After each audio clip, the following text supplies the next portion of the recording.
Her millionaire husband coldly said he wasn't expecting her for Christmas, so she did the unthinkable. She cancelled his entire mortgage payment. Hi, my beautiful family. I pray peace fills your hearts, joy lights your homes, and blessings surround you always. Every story I bring is born from my soul, shaped with endless love, sacrifice, and sleepless nights just for you. But today I must open my heart. I feel very guilty. I was under heavy pressure, and we lost our precious dog Hope. My heart is shattered. In that pain, I made mistakes in my last story. I felt ashamed, because you trust me so much, yet I failed like a little child. I share everything with you because you are not just viewers. You are my family. Please forgive me and stay with me until the very last second of each story, because the endings are treasures made only for you. If your heart is true, write present. If your love is real, write I am with Mr. Peter. And to my new family, if you ever doubt me, ask the old family, for they know how much love, honesty, and hard work I have poured into this home of stories. This channel is more than tales. It is our bond, our healing, and our journey together. Some love stories begin with a single glance that changes everything. But Elijah Oliver never expected his to start in a room full of people who would later try to destroy it. The crystal chandeliers of the Grand Metropolitan Hotel cast dancing shadows across the marble floor as Chicago's elite mingled at the annual Children's Hope Foundation Gala.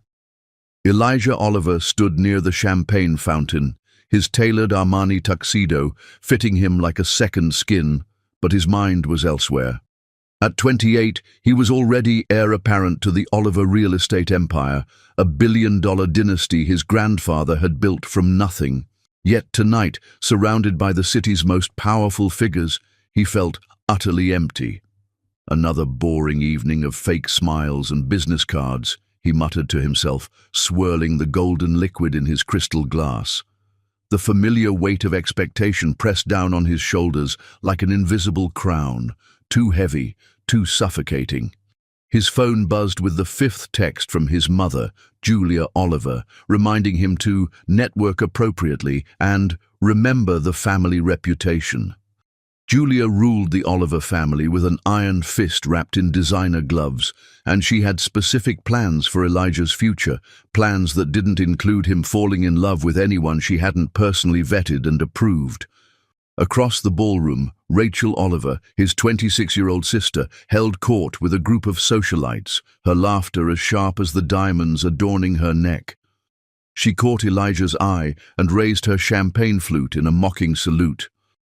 Rachel had always resented that, as the eldest son, Elijah would inherit the lion's share of their father's empire.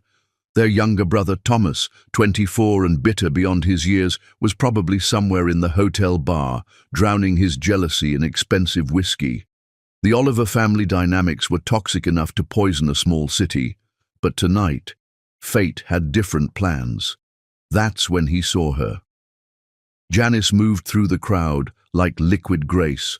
Her black evening dress elegant but clearly not designer, her natural beauty needing no enhancement from the costly jewelry that adorned every other woman in the room.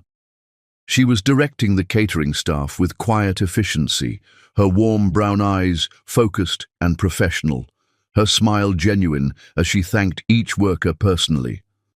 Elijah found himself gravitating toward her corner of the ballroom, drawn by something he couldn't name.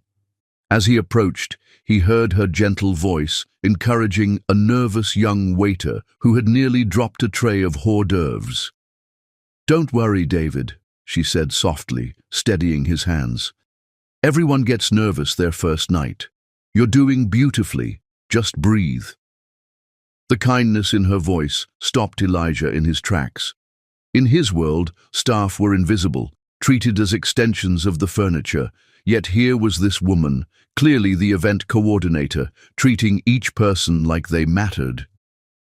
"Excuse me," Elijah said, approaching with unusual hesitation. "I'm Elijah Oliver. I just wanted to say this is the most beautifully organized gala I've attended." Janice looked up, and when their eyes met, the world seemed to pause.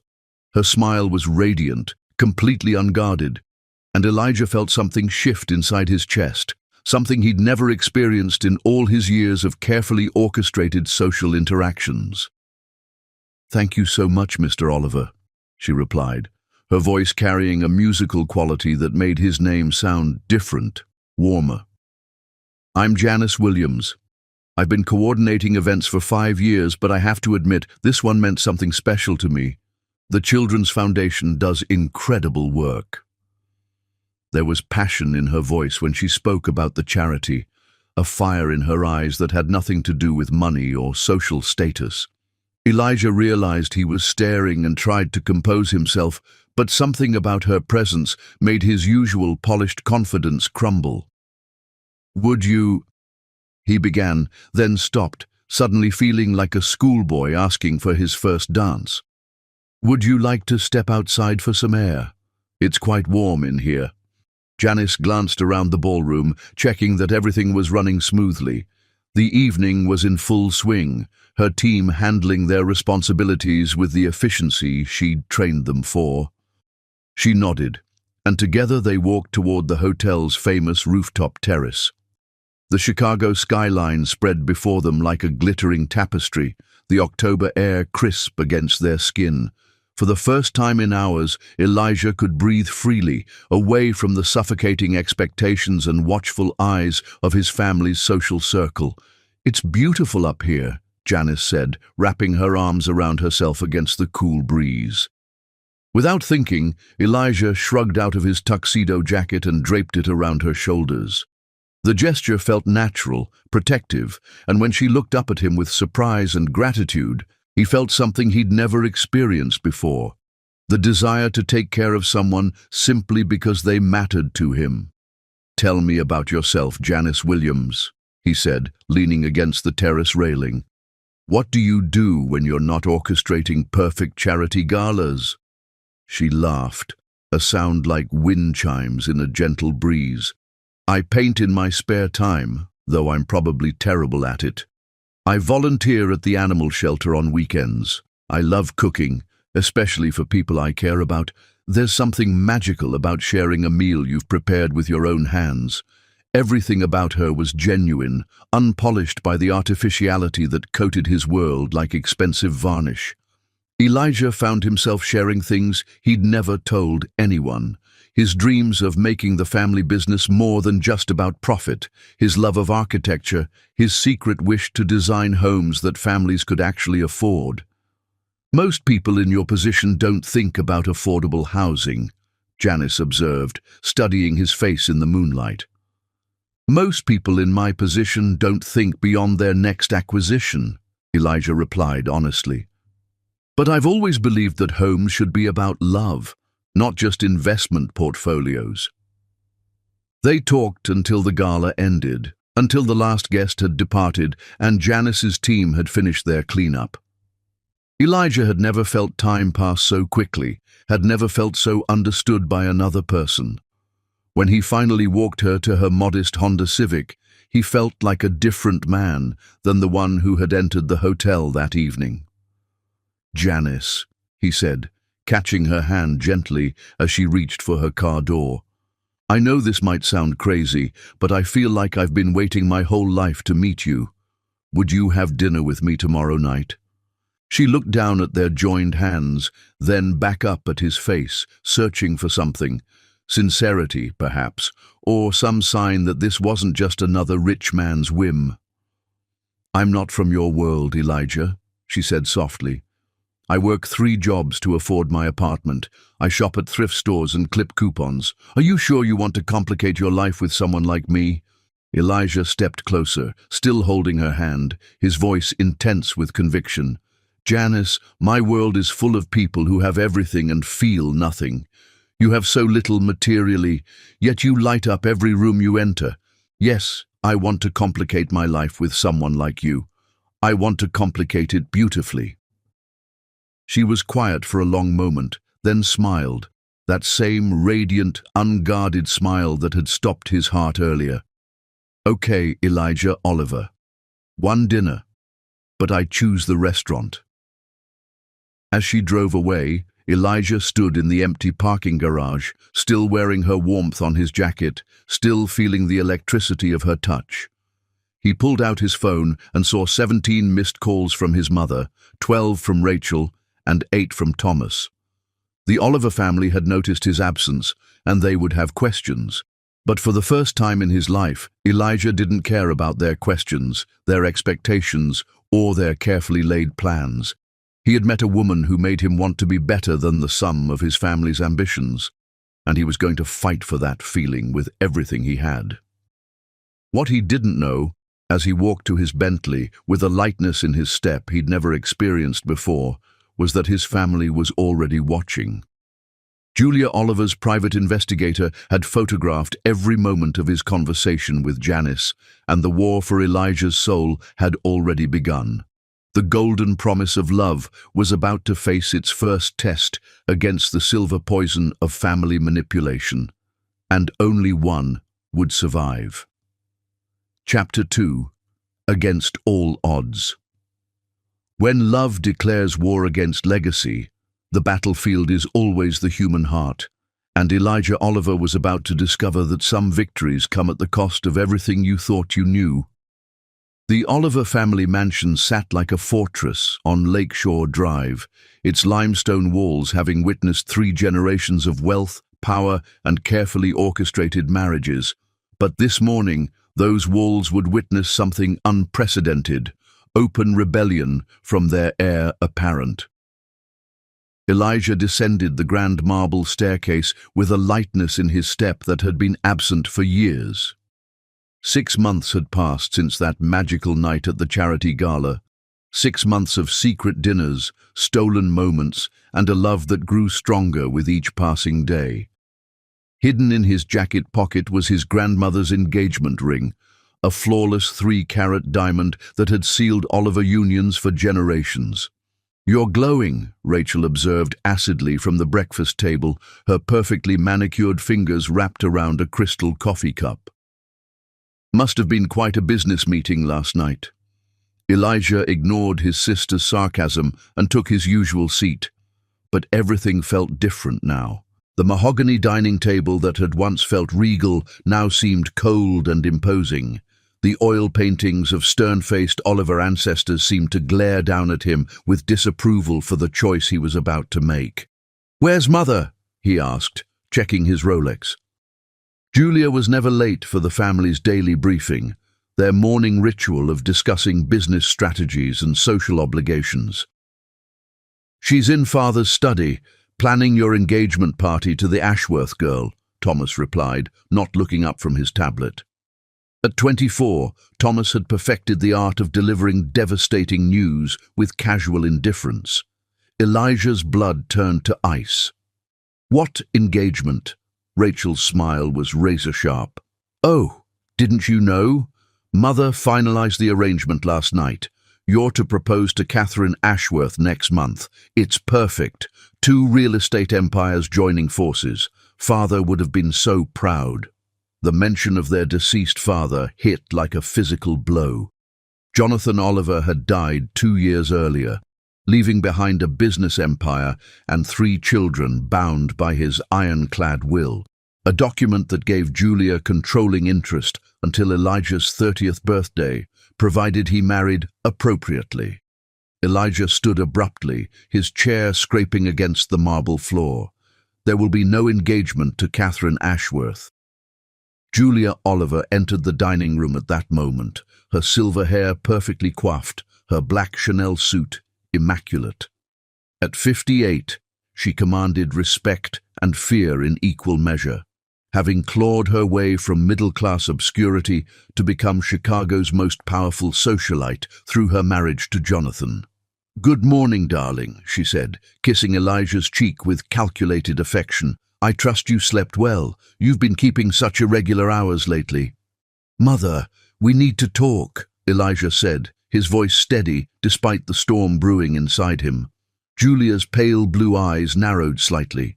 She had inherited her son's intelligence and her husband's ruthlessness, a combination that made her a formidable opponent.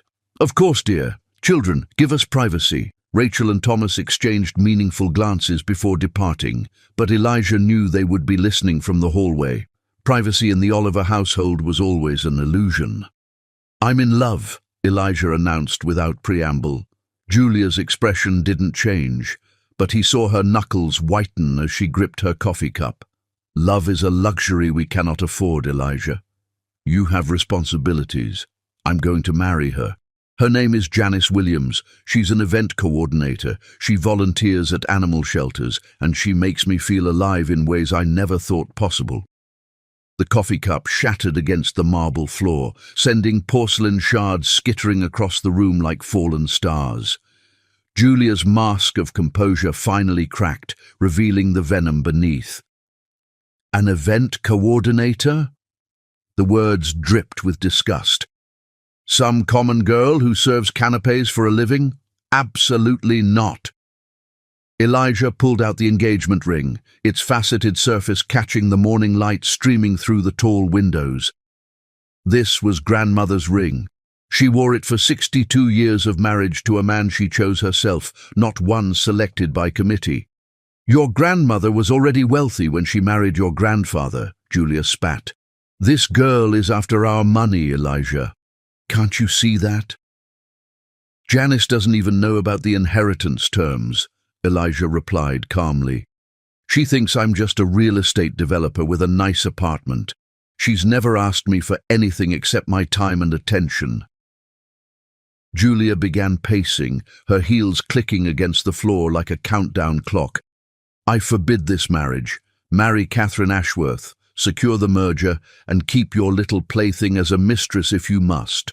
But you will not legitimize this relationship." Elijah had prepared for this moment, had rehearsed his words during countless sleepless nights. But standing in his family's ancestral home, surrounded by portraits of powerful men who had always chosen duty over desire, he felt the weight of generations pressing down on him. "I choose Janice," he said quietly. "I choose love over legacy." The slap came so fast he didn't see it coming. Julia's palm connected with his cheek, with enough force to turn his head, the sound echoing through the vast room like a gunshot. "You ungrateful child," she hissed. "Everything we've built, everything your father sacrificed for, and you're willing to throw it away for some gold-digging nobody?" Elijah touched his stinging cheek, but his voice remained steady. "If that's your final position, Mother, then you've made my decision easier." "What does that mean?" "It means I'm proposing to Janice tonight, with or without your blessing." Julia's face went pale, then flushed with rage. "If you marry that girl, you'll lose everything. The inheritance, the company, your place in this family. I'll see to it, personally." "Then I guess I'll have to build something new," Elijah replied, heading toward the door. "Something based on love instead of manipulation." "Elijah!" Julia's voice cracked like a whip. "Walk out that door, and there's no coming back." He paused at the threshold, looking back at the woman who had raised him, but never truly loved him. Not the way Janice did, unconditionally, and without expectation. "Goodbye, Mother." That evening, Elijah took Janice to Lincoln Park Zoo, the same place where they'd had their first official date 6 months earlier. She wore a simple blue dress that cost less than his tie, but she was more beautiful than any woman in designer gowns he'd ever known. They walked hand in hand past the lion exhibit, where she'd first told him about her dreams of opening an animal sanctuary someday. The setting sun painted the sky in shades of gold and pink, and Elijah felt like he was stepping into the first real day of his life. "Janice," he said, stopping beside the pond where families of ducks glided peacefully through the water. "6 months ago, I was just existing, going through the motions of a life someone else had planned for me. Then I met you, and suddenly I understood what it meant to be truly alive." Janice's eyes filled with tears as he dropped to one knee, the engagement ring catching the dying light like captured starfire. I don't have much to offer you except my heart and a promise that I'll spend every day trying to deserve your love. Janice Williams, will you marry me? The word yes was barely a whisper, but it was the most beautiful sound Elijah had ever heard. As he slipped the ring onto her finger, she pulled him up into a kiss that tasted like forever. It's gorgeous, she breathed, staring at the diamond in wonder. But Elijah, are you sure? I heard some of your family's friends talking at the gala about arranged marriages, about business mergers. Won't this cause problems? Elijah cupped her face in his hands, memorizing every detail. The way her eyes sparkled when she was happy, the small scar above her left eyebrow from a childhood accident, the dimple that appeared when she smiled. Let me worry about my family, he said. You just worry about planning the most beautiful wedding Chicago has ever seen. What neither of them noticed was the photographer hidden behind the trees, his telephoto lens capturing every moment of their proposal. By morning, the photos would be on Julia Oliver's desk, and the real war would begin. But for now, in this perfect moment beside a peaceful pond, Elijah Oliver held his future wife in his arms and felt richer than he'd ever imagined possible, even as his family's fortune slipped through his fingers like water through broken glass. Chapter 3. Perfect Storms. Heaven and hell can exist in the same moment. Elijah and Janice were about to discover that their paradise was being built on the very foundation their enemies planned to destroy. 3 months into their engagement, Elijah and Janice moved into their dream home, a stunning lakefront mansion in Lincoln Park that Elijah had purchased under both their names. The decision to make Janice a co-owner wasn't just romantic, it was revolutionary in a world where wealthy men rarely shared legal power with their wives-to-be. I can't believe this is really ours, Janice whispered, standing in the marble foyer as afternoon sunlight streamed through the crystal chandelier, casting rainbow patterns across the cream-colored walls. Elijah wrapped his arms around her from behind, breathing in the jasmine scent of her hair. Not just ours, my love, yours. Your name is on every document, every deed, every mortgage paper. This house belongs to you as much as it belongs to me. She turned in his arms, tears glistening in her eyes. Why would you do that? Most men in your position would. Most men in my position don't love the way I love you, he interrupted, cupping her face tenderly. This isn't just a house, Janice. It's our foundation, our future. I want you to feel secure, protected, cherished. I want you to know that no matter what happens, you'll always have a home. The house was magnificent. 6 bedrooms, 4 bathrooms, a gourmet kitchen that opened onto a great room with floor-to-ceiling windows overlooking Lake Michigan. But what made it truly special was how Janice transformed it from a showcase into a sanctuary. Within weeks, the sterile perfection gave way to warmth and personality. Janice hung her paintings, bold, vibrant canvases that captured Chicago's skyline in ways that made Elijah see his city through new eyes. She filled window boxes with herbs for cooking, installed reading nooks with soft cushions, and created a home office where she could run her growing event planning business. You have magic in your hands, Elijah said one evening, watching her arrange fresh peonies in a crystal vase. Everything you touch becomes more beautiful. Their nights were filled with intimate conversations that lasted until dawn. They cooked together, Janice teaching Elijah family recipes passed down from her grandmother while he shared stories of his travels around the world. They planned their wedding for the following spring, dreaming of a ceremony in their own backyard overlooking the lake. I want to invite my whole family, Janice said one night as they lay entwined on their king-sized bed, her engagement ring catching moonlight from the windows. My cousins from Alabama, my aunt from California. They've never seen anything like this house. Invite everyone, Elijah murmured against her neck. I want to meet every person who helped shape the woman I love. They talked about children, at least 3, maybe 4. A boy with Elijah's green eyes and determination. A girl with Janice's artistic soul and infectious laugh. They designed a nursery in their minds, complete with hand-painted murals and a rocking chair by the window. "I never thought I could be this happy," Janice confessed, tracing patterns on Elijah's chest. "Sometimes I'm afraid I'll wake up and this will all be a dream." "It's not a dream," he promised, pulling her closer. "This is just the beginning of our forever." But while they built their paradise, storm clouds gathered in the shadows. Julia Oliver sat in her private study, surrounded by photographs and documents that would make a private investigator weep with pride.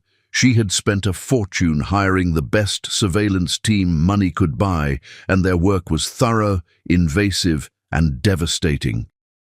"Explain to me again why this is taking so long," she said coldly to the man sitting across from her mahogany desk. Richard Kane was Chicago's most expensive fixer, a man who specialized in making inconvenient problems disappear through legal manipulation and carefully orchestrated scandals. His services didn't come cheap, but Julia Oliver could afford anything. "Mrs. Oliver, your son's fiancée is remarkably clean," Kane admitted, spreading photos across the desk. "No criminal history, no suspicious financial activity, no compromising relationships. She volunteers at 3 different charities, pays her taxes on time, and hasn't even had a parking ticket in 5 years. Julia's perfectly manicured nails drummed against the desk surface. "Everyone has secrets, Mr. Kane. Find them." "We're still investigating, but I have to warn you, if we don't find genuine dirt, we'll have to manufacture it. That's considerably more expensive and carries certain risks." "Money is no object," Julia replied without hesitation.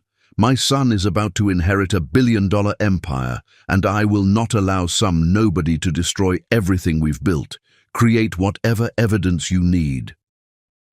Meanwhile, Rachel and Thomas were conducting their own campaign of psychological warfare. They attended every social event in Chicago, spreading carefully worded poison about their brother's unfortunate infatuation with a woman far beneath his station. "It's really quite sad," Rachel confided to Mrs. Pemberton at the country club, her voice dripping with false concern. "Poor Elijah is completely besotted. Mother is beside herself with worry." "I heard she's already moved into the family house," added another society matron, her eyes gleaming with gossip. "Oh no," Rachel corrected with practiced sorrow. "She convinced him to buy a new house and put her name on everything. The girl's much cleverer than she appears." These conversations happened at garden parties, charity luncheons, and exclusive dinner gatherings.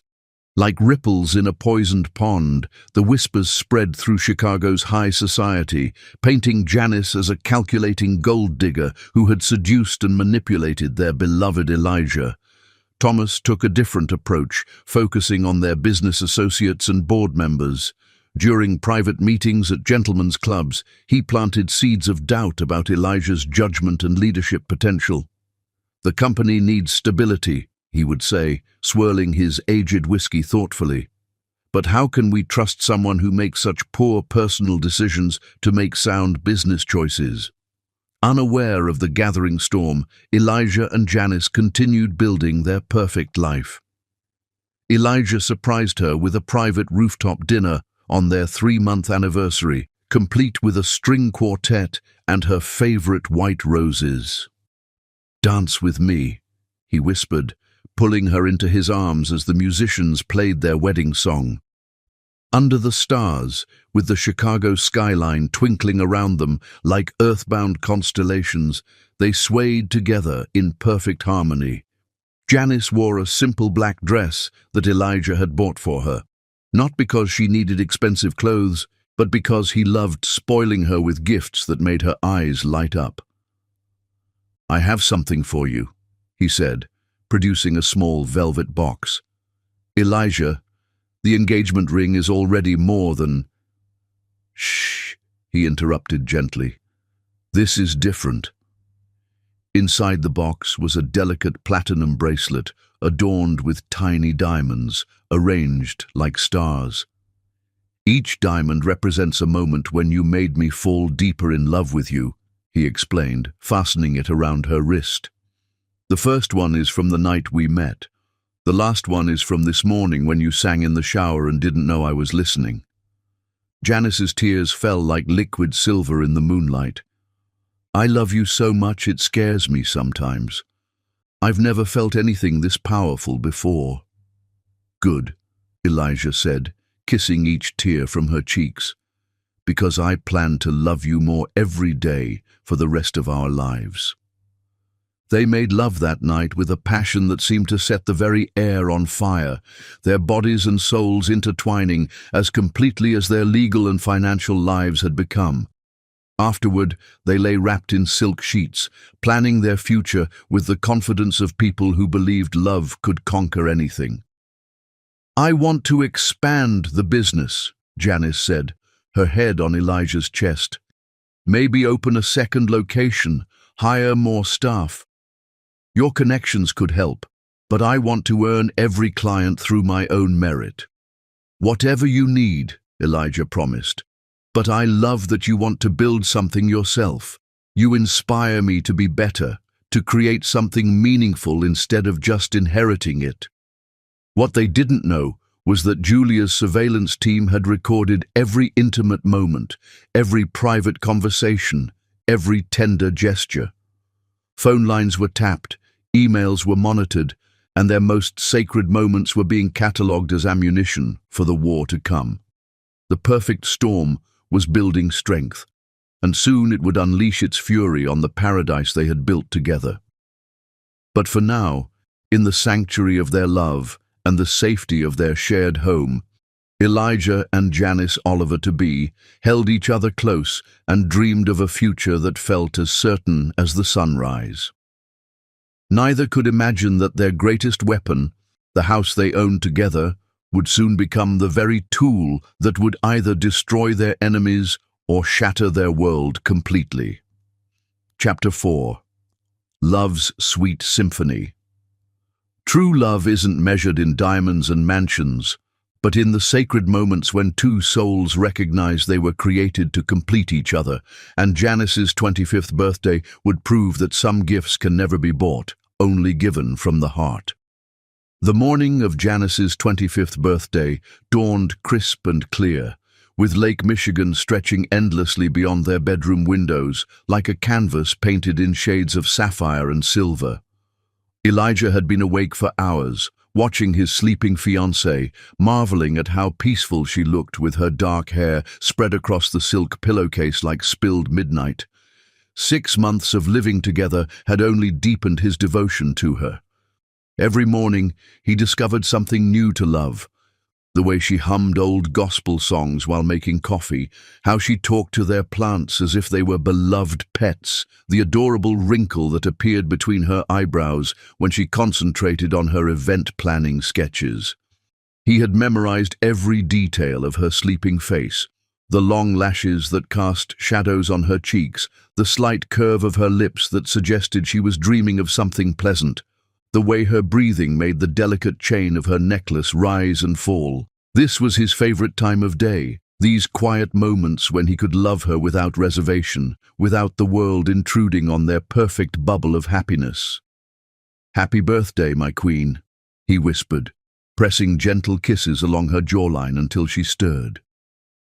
Janice opened her eyes slowly, a sleepy smile transforming her face into pure sunshine. Even first thing in the morning, without makeup or styled hair, she was the most beautiful woman he had ever seen. Her natural radiance came from within, from a soul so pure it seemed to glow. What time is it?" she asked, her voice husky with sleep. "Time for your birthday surprise," Elijah said, unable to contain his excitement. He had been planning this gift for months, transforming the unused sunroom into something that would make her artistic heart sing. Every detail had been carefully considered, every element chosen to reflect how deeply he understood her dreams. "Elijah Oliver, what have you done?" She laughed, allowing him to pull her from bed and wrap her in his silk robe. The garment dwarfed her petite frame, making her look younger and more vulnerable, awakening every protective instinct he possessed. "Close your eyes," he commanded, leading her down the hallway. "And no peeking." Janice squeezed her eyes shut, trusting him completely as he guided her through their home. This absolute trust she placed in him was one of the things that humbled him most about their relationship. She followed him blindly, her hand in his, knowing that he would never lead her anywhere that wasn't wonderful. She could smell something wonderful, fresh paint, new wood, and the faint aroma of her favorite vanilla candles. The anticipation was killing her, but she kept her eyes closed, knowing that whatever Elijah had planned would be worth the wait. "Okay," Elijah said, his voice thick with emotion. "Open them." The sunroom had been transformed into an artist's paradise. Floor-to-ceiling windows flooded the space with natural light, perfect for painting. A custom easel stood in the center, surrounded by professional-grade art supplies, tubes of oil paint in every color imaginable, brushes of every size and shape, canvases stretched and ready for her touch. But the real masterpiece was the walls themselves. Elijah had commissioned local artisans to install floating shelves and display areas where Janice could showcase her finished works. In the corner sat a comfortable reading chair with a cashmere throw, and beside it, a small table with a leather-bound journal and fountain pen. The attention to detail was breathtaking. He had remembered every offhand comment she had ever made about her artistic dreams, every frustrated sigh about not having proper workspace, every wistful glance at art supply store windows. This wasn't just a studio. It was a physical manifestation of how completely he saw and understood her. "Elijah," Janice's voice broke as tears streamed down her cheeks. I can't. How did you... You're always talking about not having enough space to paint, about working on the kitchen table and having to clean up your supplies every time we eat," he said, wrapping his arms around her from behind. "I wanted you to have a sanctuary, a place where your creativity could flow freely." She turned in his arms, her hands framing his face as if she were trying to memorize every detail. "No one has ever done anything like this for me, ever." The raw emotion in her voice nearly broke his heart. How had she lived 25 years without someone cherishing her talent, nurturing her dreams? How had the world been so blind to this incredible woman that she was amazed by simple acts of love and support? "Get used to it," Elijah murmured against her lips. "I plan to spend the rest of my life finding new ways to make you happy." They spent the morning in her new studio, Janice testing out the supplies while Elijah watched in fascination as she began a new painting, a landscape of their view over Lake Michigan, but rendered in colors that seemed to capture emotions rather than just scenery. "You see things differently than other people," he observed, studying the bold strokes of purple and gold she was using to paint what should have been blue water. "I paint what I feel, not what I see," she explained, not looking up from her canvas. "Right now, looking at that lake, I feel joy, contentment, hope. Those are golden feelings, purple feelings." Elijah felt his chest tighten with overwhelming love. Everything about her was unique, special, extraordinary. She didn't just see the world. She felt it, experienced it with an intensity that took his breath away. "Paint me sometime. I want to see myself through your eyes." "I already have," she admitted shyly, gesturing toward a canvas she'd turned to face the wall. "But it's probably terrible." He moved to look, and his breath caught in his throat. The painting showed him not as the polished businessman the world knew, but as she saw him, laughing, relaxed, his eyes soft with love. She had captured something in his expression that he'd never seen in photographs or mirrors, pure, unguarded happiness. "This is how you see me?" he asked in wonder. "This is who you really are?" she replied. "The man you are when all the walls come down." Later that afternoon, they took a long walk through Lincoln Park, holding hands like teenagers, stopping to feed ducks at the pond where he'd proposed. The autumn air was crisp and clean, leaves crunching under their feet as they strolled through their favorite places.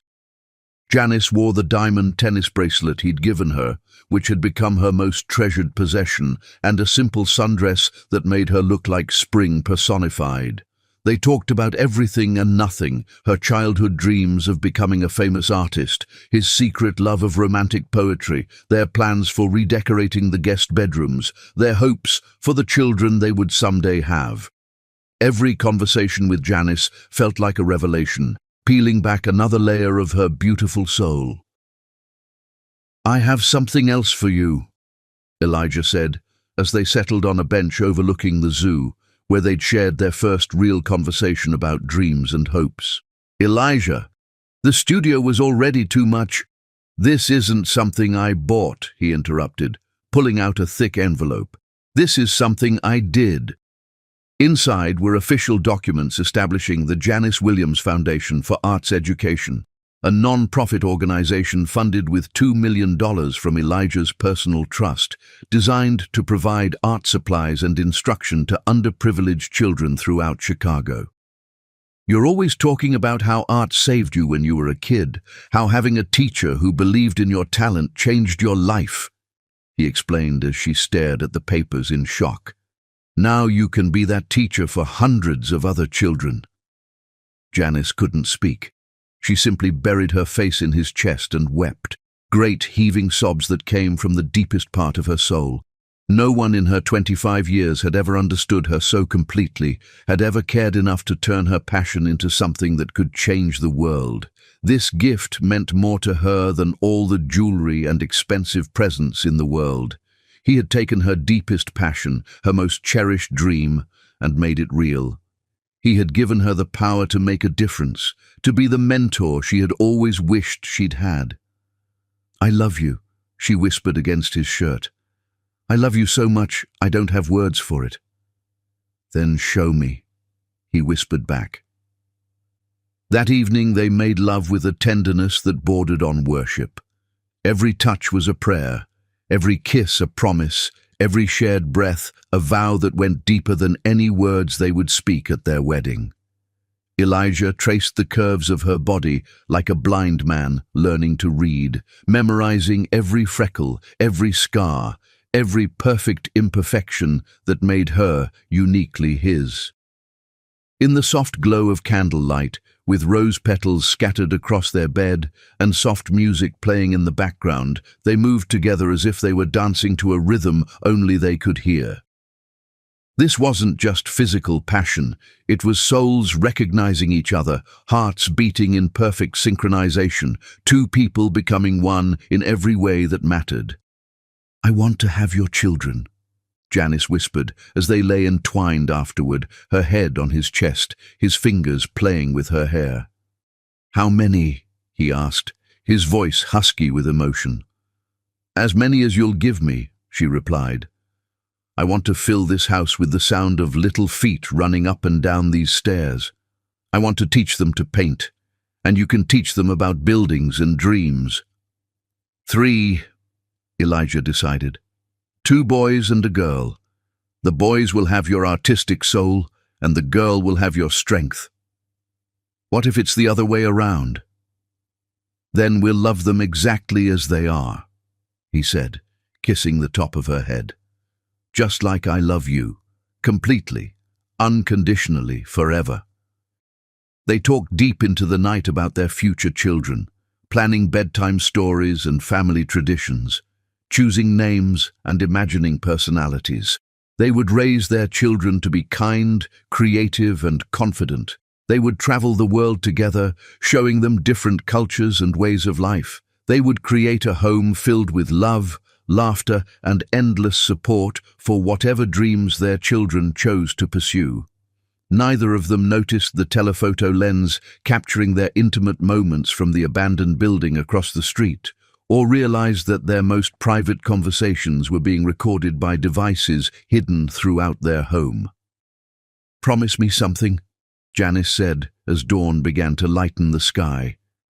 "Anything. Promise me that no matter what happens, no matter what anyone says or does to try to tear us apart, you'll remember this feeling. Remember how much we love each other right now, in this moment." Elijah lifted her chin, looking deep into her eyes with an intensity that made her breath catch. "Janice Williams, I promise you that nothing and no one will ever come between us. You are my heart, my soul, my everything. I would rather die than lose you." It was a beautiful promise, spoken with complete sincerity and absolute faith. What neither of them knew was that Julia Oliver had spent the past month perfecting a plan that would test that promise to its very limits. A plan that involved falsified financial records, hired actors, and a web of lies so convincing that even the strongest love might not survive its poison.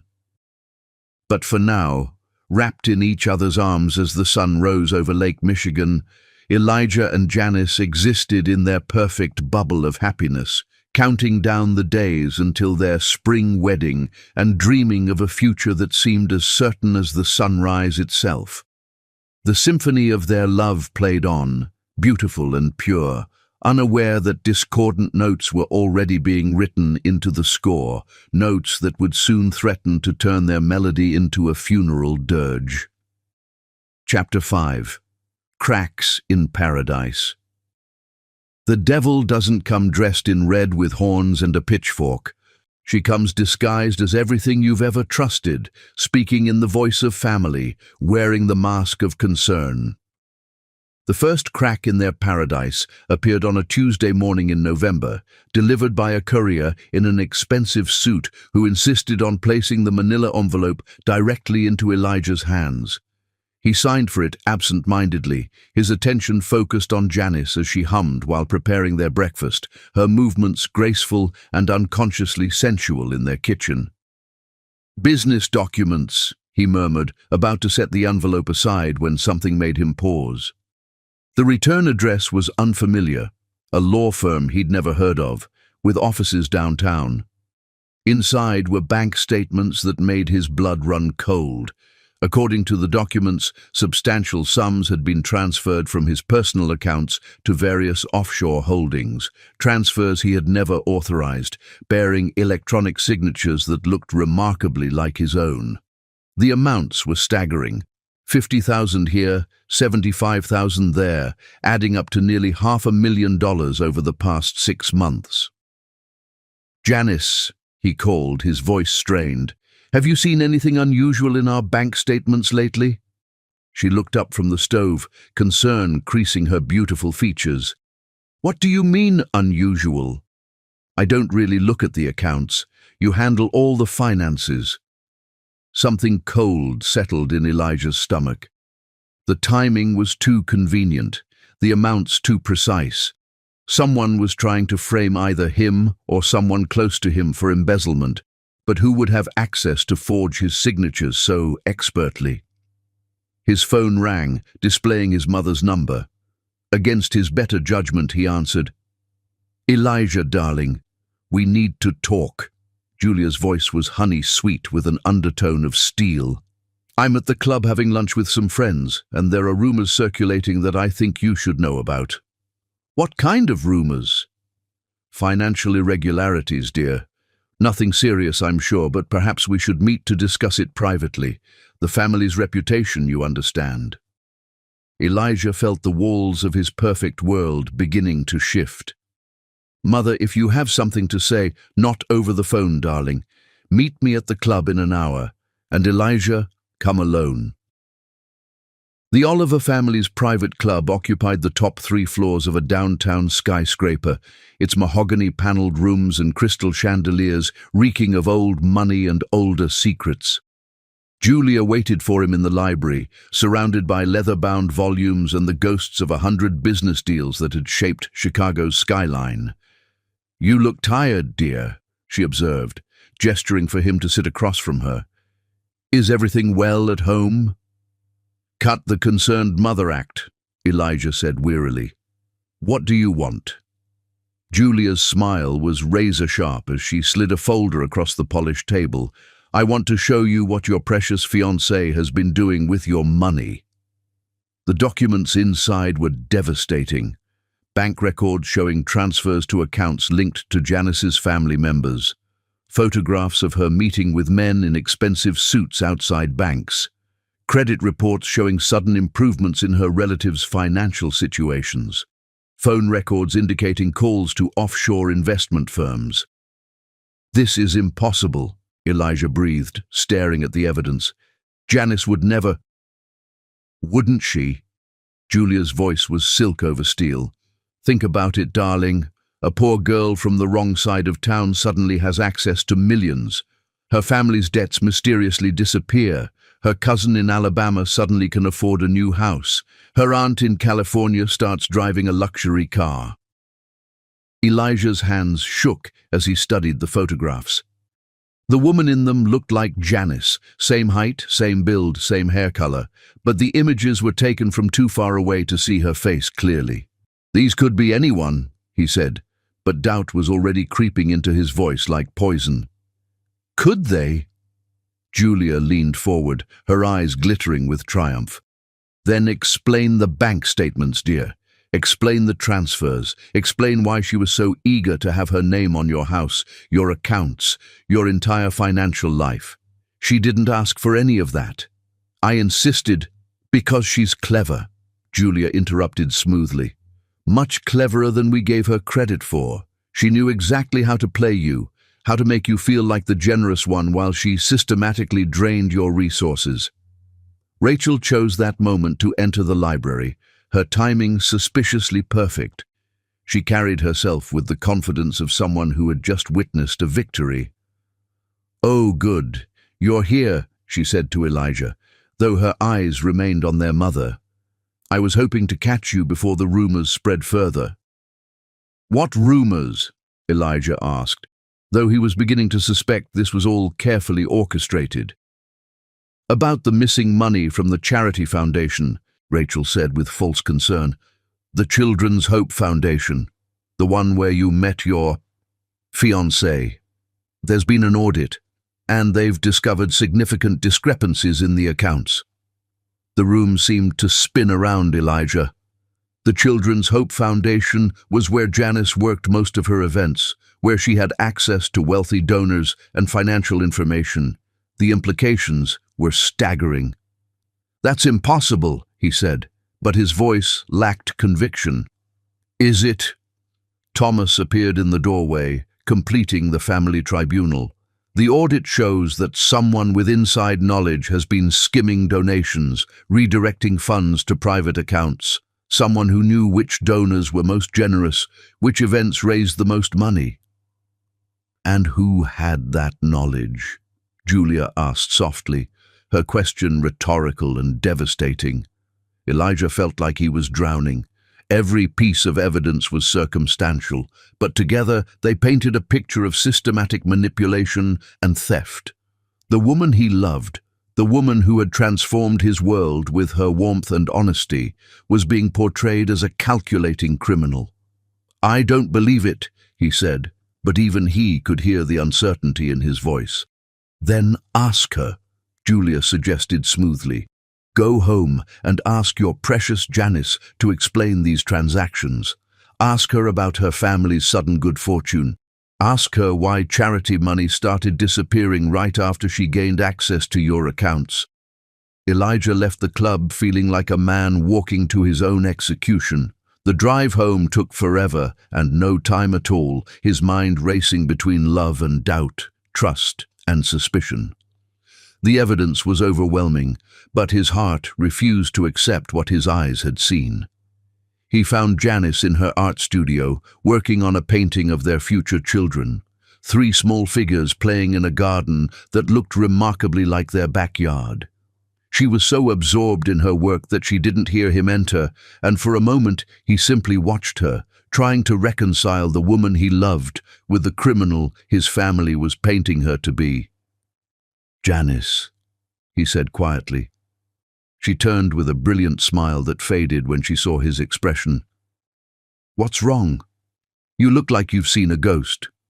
We need to talk." Something in his tone made her set down her brush, wariness creeping into her eyes. "Okay. What about—" "Money," Elijah said, the word falling between them like a stone. "Missing money." The color drained from Janice's face, and for the first time since he'd known her, she looked guilty. "What money?" "Don't lie to me," he said, his voice sharper than he'd intended. "There are bank records, Janice, transfers from my accounts to accounts linked to your family, money missing from the charity where you work." "Elijah, I don't know what you're talking about," she said, but her voice was shaking.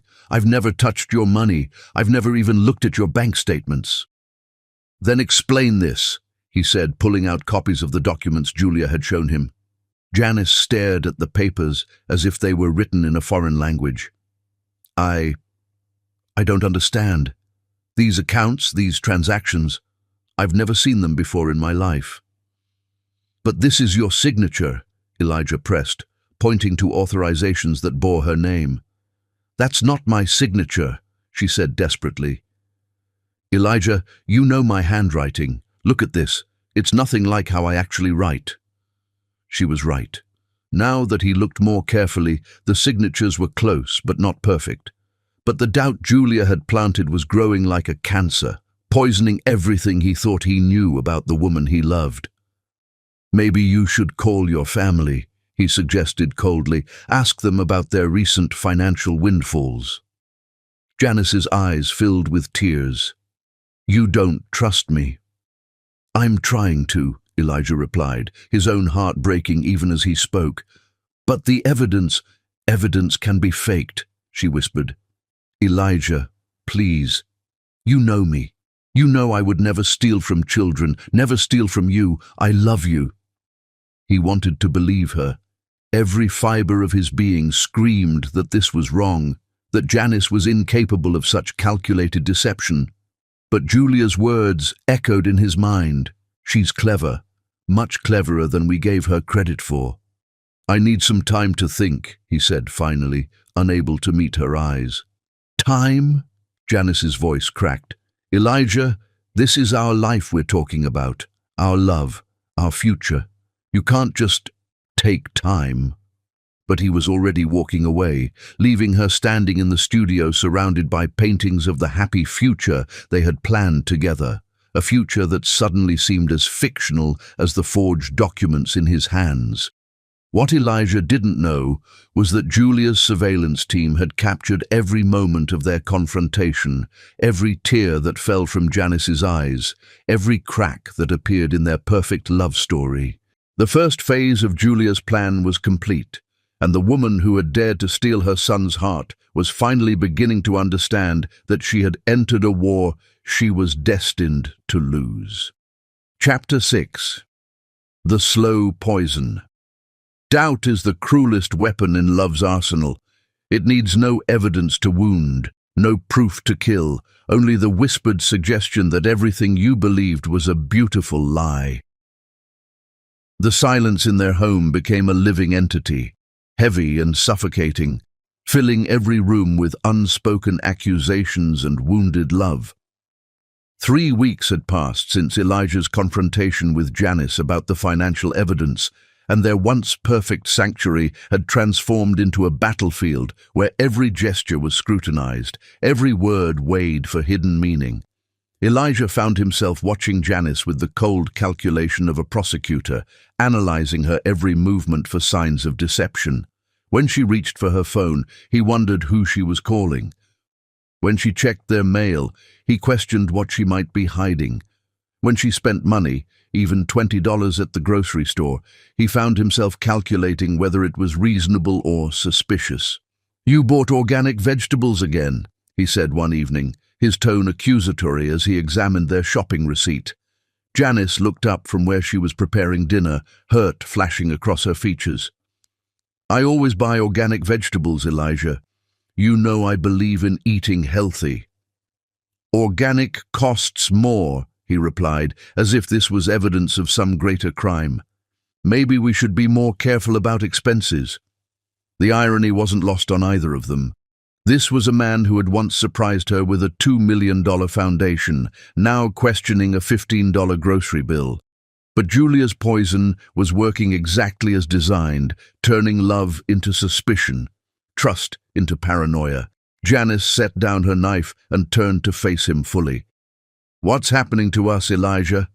This isn't who we are." "Isn't it?" he asked, his voice cold as winter. "Maybe this is exactly who we are. Maybe I just never saw it before." The pain in her eyes was so raw that for a moment his resolve nearly cracked. This was the woman who had transformed his world, who had shown him what unconditional love felt like. But then Julia's words echoed in his mind. "She's an actress, darling. A very good one." Meanwhile, Julia's campaign intensified with surgical precision. She had hired the best psychological manipulation experts money could buy, and they were systematically destroying Elijah's faith in his own judgment. Every few days, new evidence would surface. A photograph of Janice supposedly meeting with a suspicious man outside a bank, though the woman in the photo could have been anyone with dark hair.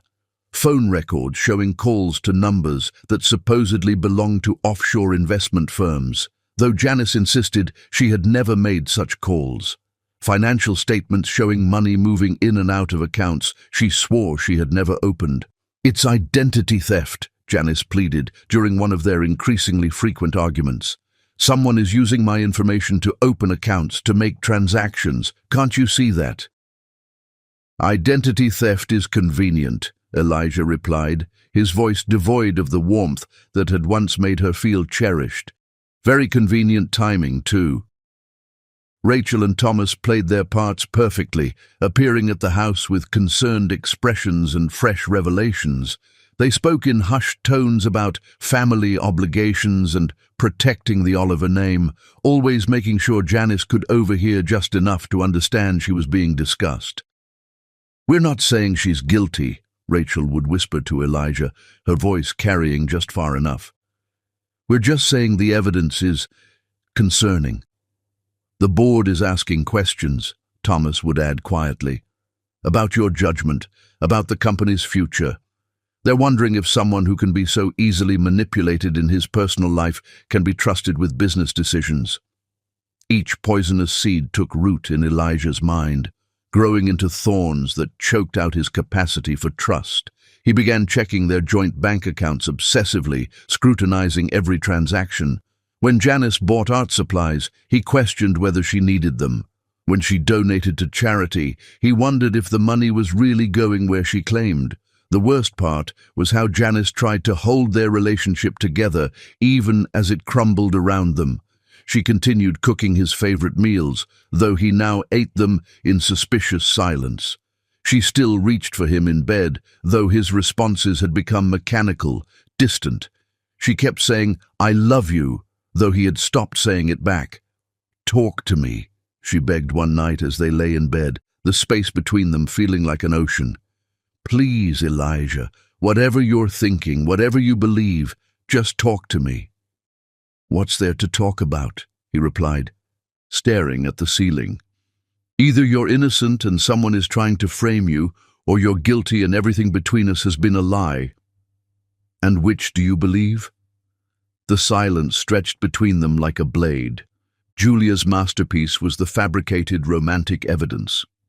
Professional actors were hired to pose as Janice's secret lovers, photographed from strategic angles that suggested intimacy without requiring actual contact. Anonymous tips led Elijah to discover these photos in carefully orchestrated ways, tucked into his car visor, slipped under his office door, sent to his personal email from untraceable accounts. The photos showed Janice supposedly embracing other men, sharing intimate dinners, even entering hotel rooms. The images were expertly doctored, combining Janice's face with another woman's body, creating seemingly damning evidence of infidelity. "I was never at that restaurant," Janice insisted, staring at a photo that showed her supposedly holding hands with a stranger. "I've never seen that man before in my life." The timestamp says last Tuesday, Elijah said coldly. You told me you were working late. I was working late. Call my office, check the security cameras, ask my assistant. Assistants can be bought, he interrupted. Security footage can be edited. Janice stared at him as if he were a stranger. You really believe I would cheat on you? After everything we've shared, everything we've built together? I don't know what to believe anymore, Elijah admitted, his voice breaking slightly. The woman I fell in love with would never steal from children or lie about finances, but maybe I never really knew that woman at all. The psychological warfare was relentless. Julia's team planted evidence of Janice supposedly researching how to access trust funds, how to manipulate wealthy men, how to hide financial assets. They created fake social media accounts showing her bragging about landing a rich husband and discussing strategies for bleeding him dry. Look at this, Thomas said, showing Elijah a laptop screen during one of his concerned brother visits. Someone sent this to the family lawyer. Apparently it's from your fiancé's social media. The posts were devastating, showing Janice discussing her relationship with Elijah in crude, calculating terms. The language was nothing like how she actually spoke, but doubt had already eroded Elijah's ability to think clearly. She doesn't even use that social media platform, Elijah said weakly. People have multiple accounts, Thomas replied smoothly, especially when they're hiding things. As winter deepened, so did the chasm between them. Elijah began working late deliberately, avoiding home and the painful reality of what his relationship had become. When he did return, he found Janice painting frantically, as if she could somehow brush away the pain that was consuming their love. Her latest painting was heartbreaking, a portrait of them dancing on their rooftop, but the colors were muted, grey, as if the memory itself was fading. When she saw him looking at it, tears filled her eyes. I'm losing you, she whispered. I can feel you slipping away, and I don't know how to stop it. Maybe it was always going to end this way, Elijah replied, his heart breaking even as he spoke the words.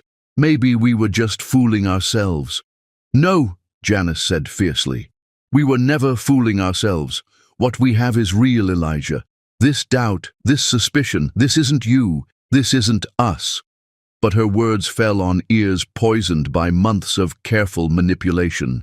Julia's plan was working perfectly, turning the most trusting love story in Chicago into a tragedy of epic proportions.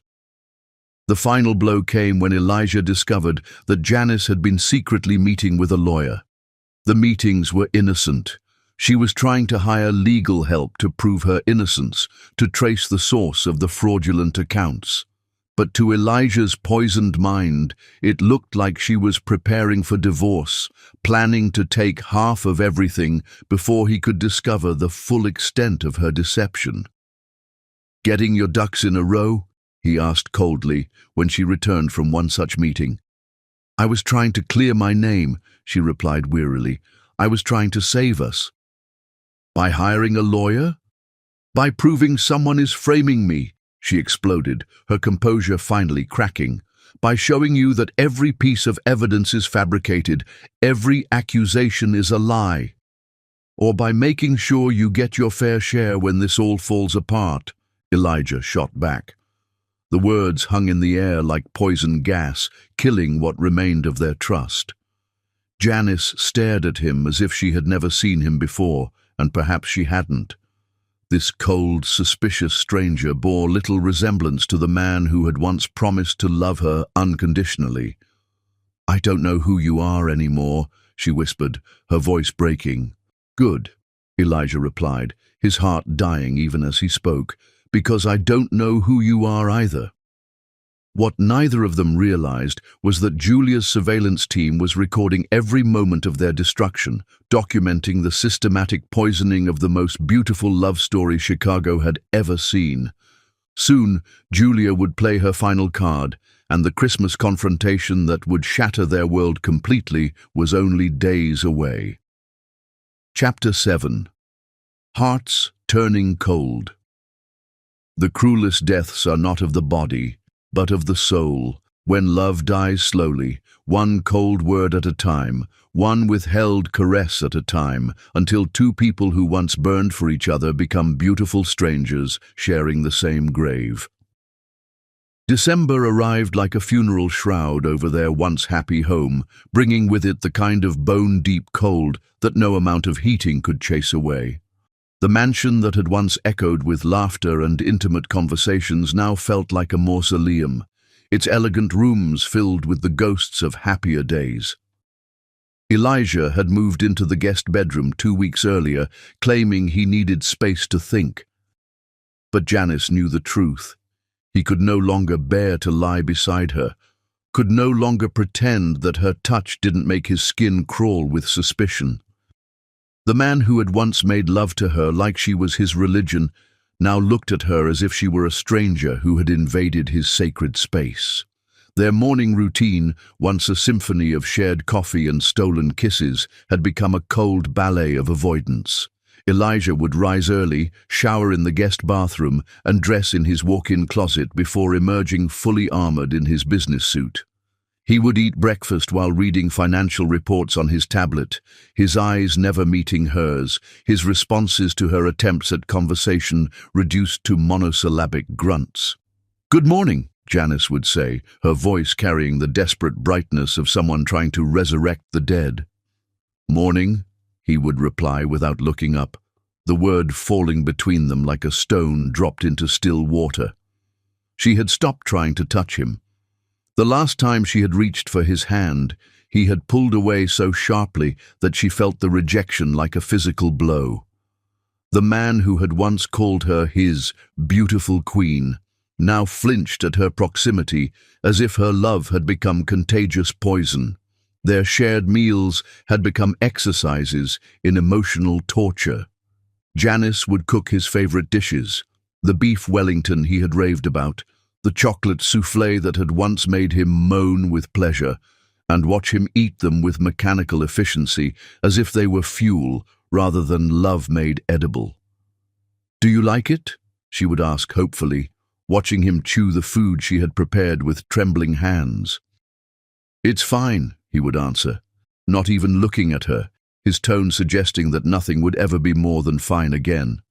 The worst part was the family dinners. Julia had resumed her weekly Sunday gatherings, using them as weapons disguised as tradition. She would invite Elijah and Janice to the family estate, where the dining room became a courtroom and Janice found herself on trial for crimes she had never committed. "How lovely that you could join us, dear," Julia would say to Janice, her smile sharp enough to cut glass. "I was just telling everyone about the charity audit. Such a shame about those missing donations." The conversations would flow around Janice like toxic rivers, carrying innuendo and accusation disguised as concern. Rachel would mention friends who had been deceived by fortune hunters, while Thomas would discuss news stories about elaborate financial scams. Every word was chosen for maximum psychological impact, designed to remind Elijah of his doubts and make Janice feel like a criminal in the dock. "I read about a case just like this," Rachel would say, cutting her prime rib with surgical precision. "A young woman who seduced a wealthy man, gained access to his accounts, and systematically drained his resources. The poor man never saw it coming because he was blinded by what he thought was love." Elijah would sit in silence during these character assassinations, his jaw clenched but his mouth closed. The man who had once defended Janice against the slightest criticism now watched his family destroy her reputation without saying a word. "Aren't you going to say something?" Janice asked him one evening as they drove home from a particularly brutal family dinner. "What would you like me to say?" he replied, his eyes fixed on the road ahead. "That you don't believe what they're saying. That you know I would never hurt you or anyone else." "Do I know that?" he asked, his voice as cold as the winter air seeping through the car windows. Janice stared at his profile, the strong jaw she had once traced with her fingertips, The green eyes that had once looked at her with such tenderness, the mouth that had once whispered promises of forever. Now he looked like a beautiful statue, carved from marble and just as lifeless. Their physical relationship had died a slow, agonizing death. The passionate love-making that had once set their bedroom on fire had gradually faded to perfunctory kisses and mechanical embraces. Now, even those had stopped. Elijah no longer reached for her in the night, no longer pulled her close when she shivered in her sleep. The king-sized bed that had once felt cozy now seemed vast and empty, a frozen ocean separating two people who had once been unable to sleep without touching. Janice began suffering from insomnia, lying awake in the darkness listening to Elijah's breathing in the guest room down the hall. Sometimes she would get up and stand in his doorway, watching him sleep, memorizing the face she was slowly losing to Julia's poison. He looked peaceful in sleep, younger, more like the man she had fallen in love with. But even in dreams, he seemed to be pulling away from her. Her art became her only refuge, her paintings growing darker and more desperate with each passing day. She painted their empty bed, their silent breakfast table, his back as he walked away from her. The colors she chose were the hues of grief, deep purples and midnight blues, grays that spoke of love dying slowly. "You're painting again," Elijah observed one evening, finding her in her studio with paint-stained fingers and tears on her cheeks. "It's the only thing that doesn't hurt," she replied, without looking at him. He studied her latest work, a portrait of two figures sitting at opposite ends of a long table, their faces turned away from each other, shadows stretching between them like chasms. "Is that supposed to be us?" he asked. "It's what we've become," she answered, finally meeting his eyes. "Strangers who share a house but not a life." For a moment, something flickered in his gaze, a ghost of the love that had once burned so brightly between them. But then his walls slammed back into place, and he became the cold stranger again. "Maybe that's all we ever were," he said quietly. "Maybe I just imagined the rest." The social humiliation was almost worse than the private pain. Chicago's high society had fully embraced Julia's narrative, and Janice found herself ostracized from the world she had briefly been welcomed into. Invitations stopped coming, former friends crossed the street to avoid her, and she could feel eyes following her wherever she went, whispers trailing in her wake like smoke. "There goes the gold digger," she heard one woman whisper at the grocery store. "I heard she stole money from children's charities," another replied. "How could anyone be so heartless?" Janice wanted to scream that it was all lies, that she had never stolen anything from anyone, that she loved Elijah more than her own life. But dignity was all she had left, so she held her head high and pretended not to hear the character assassination happening around her. Her business began to suffer as clients cancelled events and donors pulled their support. The woman who had once been known for creating magical celebrations was now seen as a liability, someone whose presence might taint their reputations by association. "I'm sorry, Miss Williams," one client said apologetically over the phone. "We've decided to go with someone else for our gala. I'm sure you understand." She understood perfectly. She was being erased from Chicago society as methodically as she was being erased from Elijah's heart.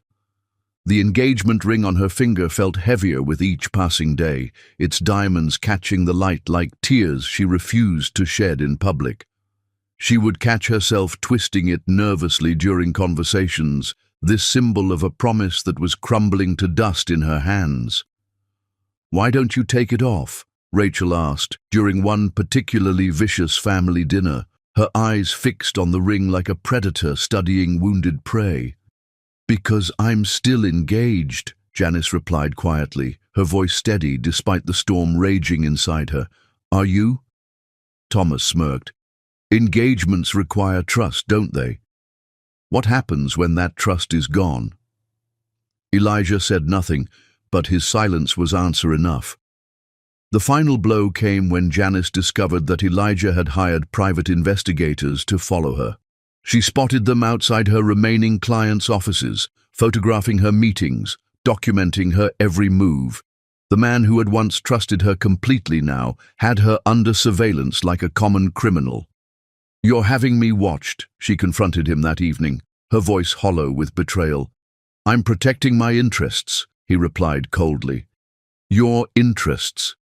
Is that what I am now? An interest to be protected against?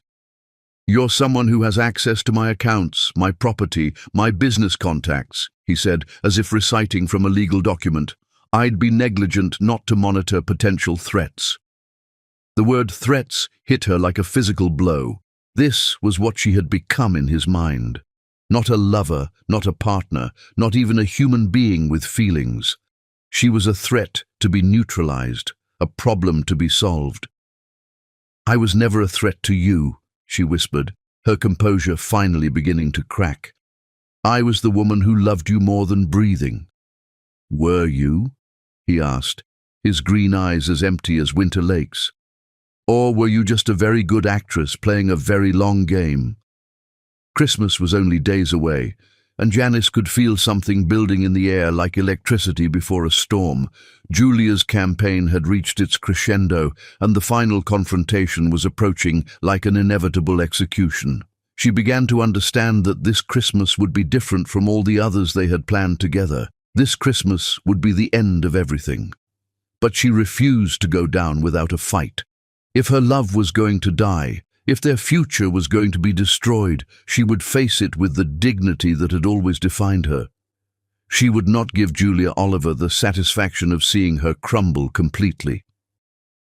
What she didn't know was that Julia's masterpiece was about to unfold, a Christmas party that would strip away the last vestiges of their love and leave them both bleeding in the wreckage of what had once been the most beautiful story Chicago had ever witnessed.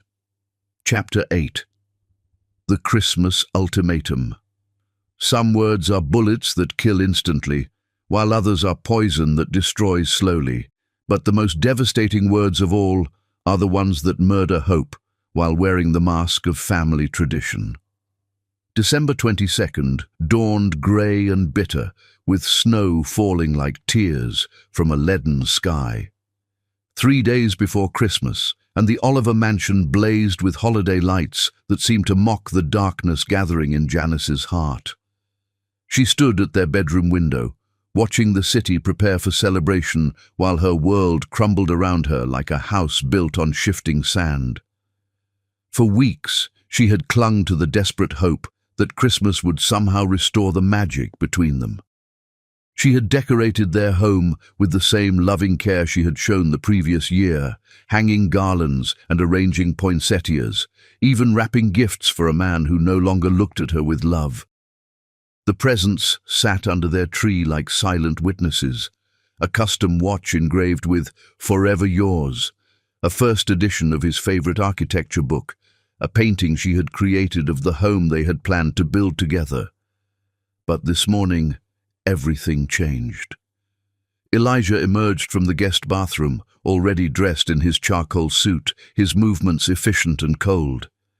He avoided her eyes as he always did now, treating her like an unwelcome stranger who had invaded his personal space.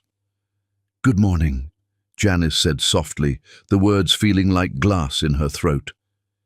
He didn't respond immediately, instead checking his phone with the mechanical precision of a man going through motions.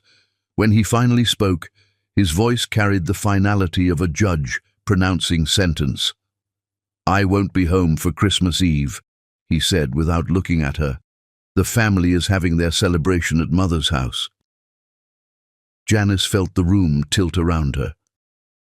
"What do you mean you won't be home? We always spend Christmas Eve together. We have traditions." "Things change," Elijah interrupted, his tone as sharp as winter wind. "Family obligations take precedence." "I'm your family too," she whispered, her voice breaking despite her efforts to remain strong. "Or I'm supposed to be." Finally, he looked at her, and the emptiness in his green eyes was more devastating than any anger could have been. This was the gaze of a man looking at someone he no longer recognized, someone who had become a burden rather than a blessing. "Are you?" he asked quietly. "Because families are built on trust, Janice, and I don't trust you anymore." The words hit her like physical blows, each syllable carefully chosen to inflict maximum damage. She gripped the windowsill to keep from falling, her knuckles white against the dark wood. "Then why am I still here?" she asked, her dignity hanging by the thinnest of threads. "If you don't trust me, if you don't love me, why haven't you asked me to leave?" Something flickered across his face. Pain, perhaps, or regret. But it was gone so quickly, she might have imagined it. "I wasn't expecting you this year," he said finally, the cruelest words he had ever spoken to her. "My family will be with me. Perhaps you should make other arrangements." The statement hung in the air like a death sentence. After everything they had shared, every promise they had made, every dream they had built together, she was being dismissed like an unwanted guest. The man who had once begged her to marry him was now telling her she wasn't welcome at his family's Christmas celebration. "Other arrangements," she repeated numbly. "You want me to spend Christmas alone?" "I want you to spend Christmas wherever you'll be most comfortable," he replied, but his tone suggested he didn't care where that might be. Janice stared at him, this beautiful stranger who wore her fiancé's face, but spoke with a cold heart she didn't recognize. 6 months ago, he would have fought armies to keep her by his side. Now, he was casting her out like garbage. "I see," she said quietly, her voice steady despite the earthquake happening inside her chest. "And after Christmas?" "What then?" Elijah straightened his tie, a gesture she had once found endearing, but now seemed like a shield against any remaining vulnerability. "We'll discuss our situation after the holidays," he said formally, as if they were business partners dissolving a failed venture rather than lovers whose dreams lay in ashes. "Our situation," she repeated, tasting the bitter words. "Is that what we are now? A situation to be resolved?" He didn't answer, which was answer enough. That evening, as snow continued to fall outside their windows, Janice watched Elijah prepare for the Oliver family's Christmas Eve celebration with the same care he might have taken preparing for a funeral. He chose his most expensive suit, the one she had always said made his eyes look like emeralds. He wore the cufflinks his father had given him, the ones that symbolized the Oliver legacy and power. She wanted to ask if he was trying to look good for someone else, if there was already another woman waiting in the wings to take her place. But she had lost the right to ask such questions. She had become a stranger in her own home, watching her life pack itself away like Christmas decorations being stored for another year. "You look handsome," she said softly as he checked his appearance in the hallway mirror. He met her eyes in the reflection, and for just a moment, she saw a flicker of the man she had fallen in love with, vulnerable, uncertain, caught between what he felt and what he had been convinced to believe. "Janice," he began, but then his phone buzzed with a text from Julia, and the moment shattered like crystal hitting stone. "I should go," he said instead, the softness gone from his voice. "Mother doesn't like to be kept waiting." As he reached for the door, Janice felt something desperate claw its way up her throat. "Elijah, wait!" she called out, her composure finally cracking. "Please, before you go, just tell me one thing. Do you remember loving me? Do you remember how happy we were?" He stopped with his hand on the doorknob, his shoulders tense beneath the expensive fabric of his suit. For a long moment, he didn't turn around, didn't speak, didn't breathe. "I remember thinking I was happy," he said finally, his voice barely above a whisper. "But I don't know anymore if any of it was real." The door closed behind him with a soft click that sounded like the final note of a funeral dirge. The Oliver family mansion glittered like a malevolent jewel against the snowy landscape, its windows blazing with golden light and its halls echoing with the forced merriment of people celebrating a victory they had worked months to achieve. The guest list was Chicago's elite. Old money families, business titans, political power brokers, all gathered to witness what Julia Oliver privately called the restoration of proper order. Elijah arrived to find the party in full swing, crystal champagne flutes catching the light from massive chandeliers, while servers in white uniforms circulated through rooms decorated with enough holly and gold ribbon to stock a department store.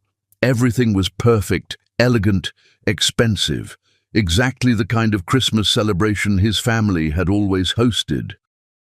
"Darling," Julia appeared at his side, resplendent in burgundy silk and diamonds that caught the light like captured stars. "You look wonderful. I was so worried you might bring complications." "She's not coming," Elijah said flatly, accepting a glass of champagne from a passing server. "Oh!" Julia's eyebrows rose in perfectly orchestrated surprise. "How unfortunate. I do hope she's not unwell." Rachel materialized beside them, her smile sharp enough to cut glass. Perhaps she decided to spend Christmas with her real family, the ones who've been benefiting so generously from their association with her. "Rachel," Elijah warned, but his sister simply laughed. "Oh, brother dear, surely we can speak honestly now. The woman has been exposed for what she truly is. There's no need to pretend anymore." Thomas joined their circle, carrying himself with the satisfaction of someone who had won a long-fought battle.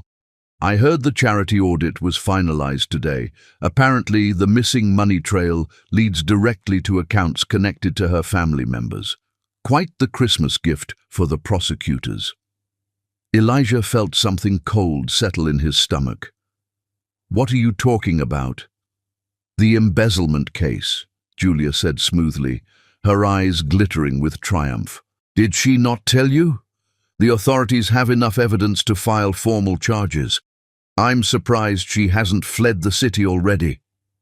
The champagne turned to acid in Elijah's mouth.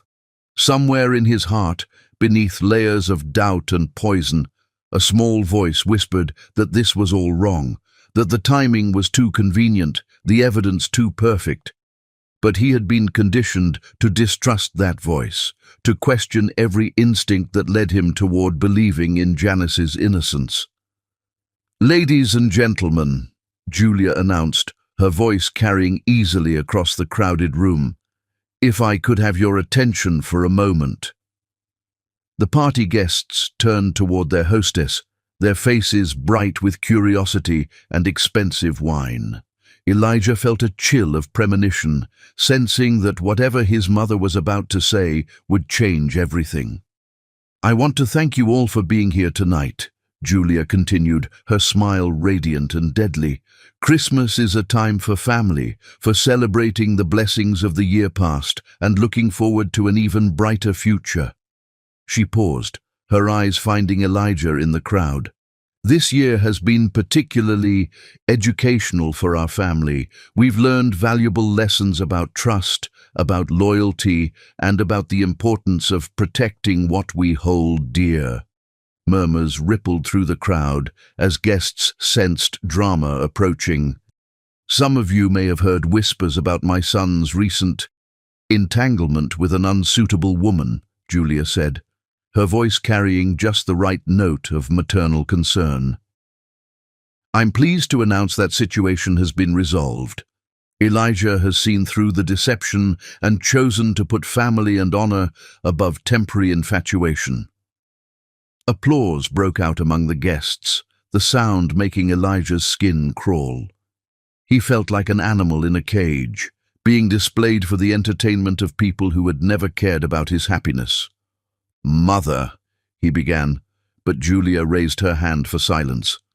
"In fact," she continued, her smile growing wider, "I'm delighted to share that Elijah will be announcing his engagement to Catherine Ashworth in the new year, a proper match between two established families."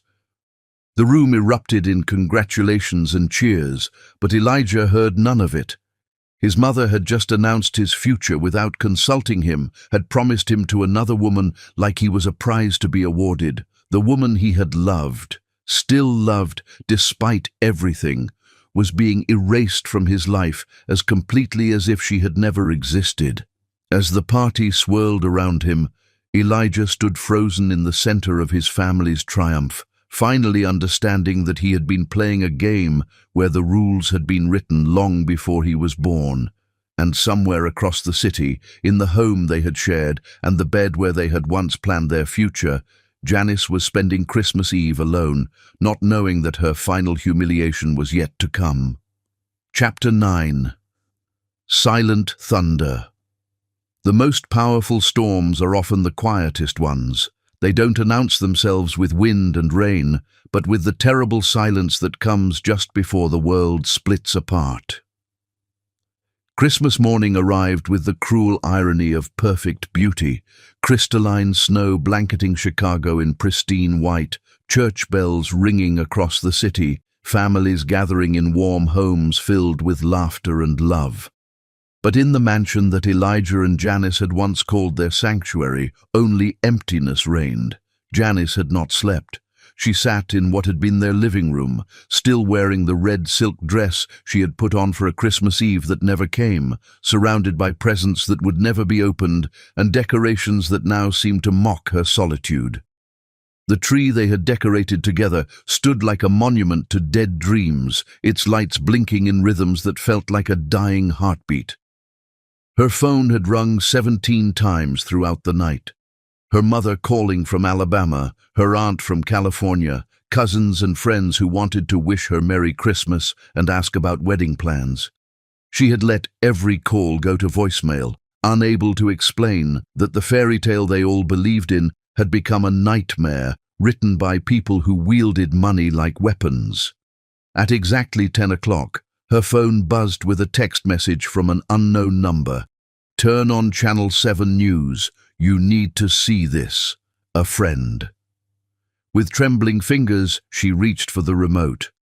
The morning news was covering Chicago's social events, and there, filling her television screen in high definition, was footage from the Oliver family Christmas party. The camera panned across elegant guests, focused on Julia's radiant smile, and then settled on Elijah, standing stiff and hollow-eyed as his mother announced his future. "Delighted to share that my son Elijah will be announcing his engagement to Catherine Ashworth in the new year." Julia's voice filled the empty room like poison gas. A proper match between two established families, after his unfortunate entanglement with someone completely unsuitable. The reporter's voice continued over shots of the glittering party. The announcement ends months of speculation about Oliver's relationship with event coordinator Janice Williams, who has been connected to several financial scandals involving Chicago charities. Janice watched her character assassination play out on live television, watched her reputation destroyed in front of the entire city. But what broke her heart completely was Elijah's face in the background, empty, defeated, looking like a man attending his own funeral. The doorbell rang at 11:30, its chimes echoing through the house like a death knell. Janice considered ignoring it, but something, perhaps masochistic curiosity, compelled her to answer. Julia Oliver stood on her doorstep, impeccably dressed in a winter white coat and carrying herself with the satisfaction of a general who had won a decisive battle. Behind her stood Rachel and Thomas, their faces bright with malicious triumph. "May we come in, dear?" Julia asked, though she was already stepping across the threshold uninvited. "We have some things to discuss." Janice stepped back, allowing the family that had destroyed her life to enter the home she had filled with love. They moved through her living room like conquerors surveying conquered territory, their eyes cataloguing everything as if already calculating its value. "Lovely decorations," Rachel observed with false sweetness. "Though I suppose this will be your last Christmas here." "What do you want?" Janice asked quietly, her voice steady despite the storm raging inside her chest. Julia settled onto the sofa where Janice and Elijah had spent countless evenings planning their future, her smile as sharp as winter wind. "We want to show you something, dear. Evidence that we've been saving for just the right moment. Thomas opened a briefcase and spread photographs across the coffee table like tarot cards predicting doom. The images were devastating. Bank records, financial statements, transaction histories, all bearing Janice's forged signatures and linking her to the systematic theft of hundreds of thousands of dollars. "Impressive work, isn't it?" Julia said conversationally. "Some of the best forgeries money can buy. Of course, the authorities won't know they're forgeries. The paper trail is quite convincing." Janice stared at the fabricated evidence, finally understanding the true scope of Julia's campaign. This wasn't just about destroying her relationship with Elijah. This was about destroying her completely, financially and legally. "You created all of this," she said, her voice barely above a whisper. "We created nothing," Rachel replied with mock innocence. "We simply discovered irregularities and felt duty-bound to report them to the proper authorities." "The FBI's Financial Crimes Division is very interested in your case," Thomas added helpfully, "particularly since the stolen money was supposed to go to children's charities. They take that sort of thing very seriously." Julia leaned forward, her eyes glittering with triumph. "But here's the beautiful part, dear. All of this evidence, all of these charges, they could simply disappear. Computer files get corrupted, paper records get misfiled, witnesses suddenly develop memory problems." "What do you want?" Janice asked again, though she already knew the answer. "Leave," Julia said simply. "Leave Chicago, leave Illinois, leave Elijah's life completely, disappear quietly, and we'll make sure the evidence disappears too. Fight us, and you'll spend the next decade in federal prison." The silence that followed was thick with unspoken threats and broken dreams. Janice looked around the home she had transformed with her love, at the Christmas tree that would never see the gifts beneath it opened, at the life she was being forced to abandon. "And if I leave?" she asked quietly.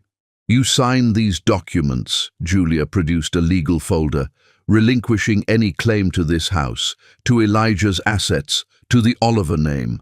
You become a ghost, dear, a brief mistake that Elijah will eventually forget." Janice stared at the papers that would erase her from the only life she had ever wanted. Her hands trembled as she read clauses that would strip away her identity, her dignity, her very existence in Elijah's world. "You planned this from the beginning," she said, understanding finally dawning. "From the moment I met him, you were planning to destroy me." "We protect what's ours," Julia replied coldly. "Elijah is an Oliver. He was always meant for someone of his own class, someone who could strengthen the family rather than weaken it with sentiment." "He loves me," Janice whispered, clinging to the one truth she still believed. "Does he?" Rachel laughed, the sound like breaking glass. "Have you seen him lately, dear? Have you looked into his eyes? Love requires trust, and he doesn't trust you anymore. We made sure of that." The cruelty was breathtaking in its precision. They had systematically destroyed not just her relationship with Elijah, but his capacity to love her. They had poisoned his mind so thoroughly that even if the truth came out, the damage might be irreversible. "You have 24 hours to decide," Julia said, standing and smoothing her coat. "Sign the papers and disappear, or face the consequences of challenging a family with unlimited resources and no conscience." "Where is Elijah?" Janice asked, as the family prepared to leave.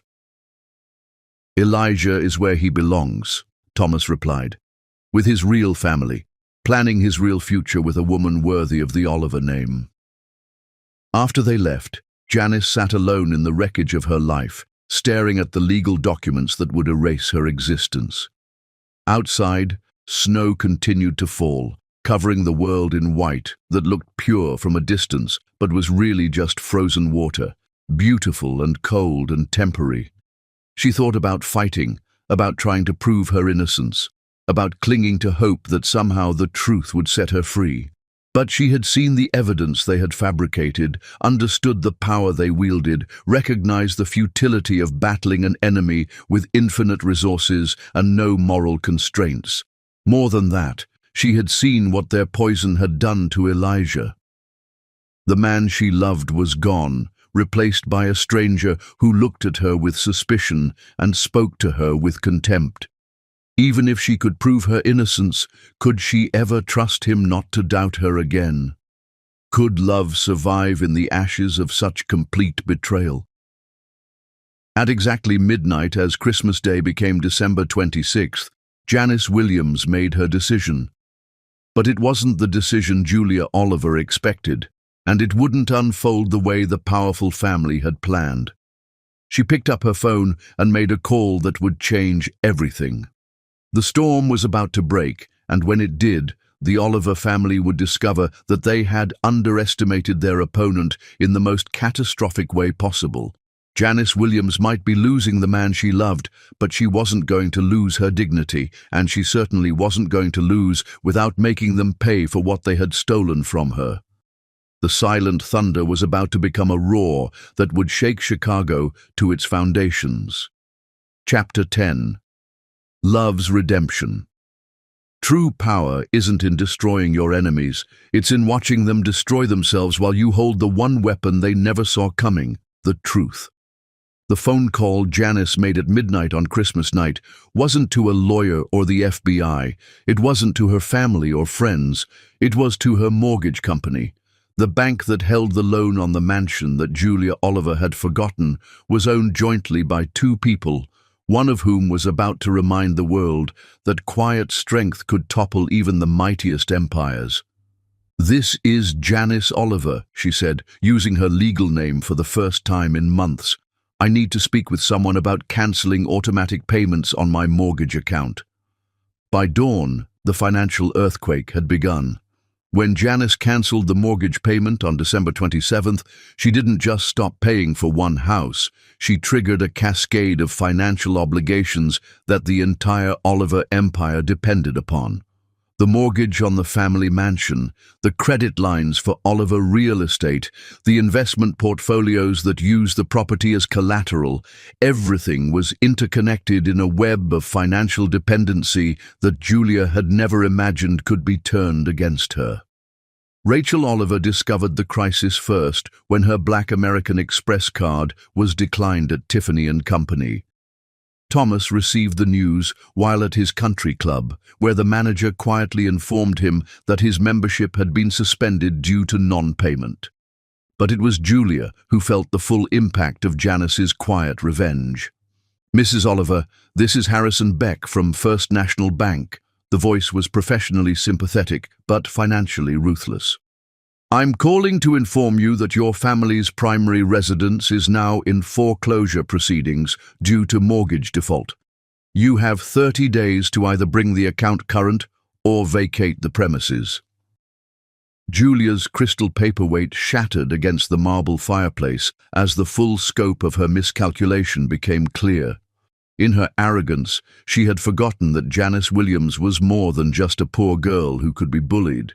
She was a co-owner of the property that supported their entire financial structure. The call that changed everything came to Elijah at 6 p.m. on December 30th. Harrison Beck entered his office carrying foreclosure notices that would shatter what remained of Elijah's world.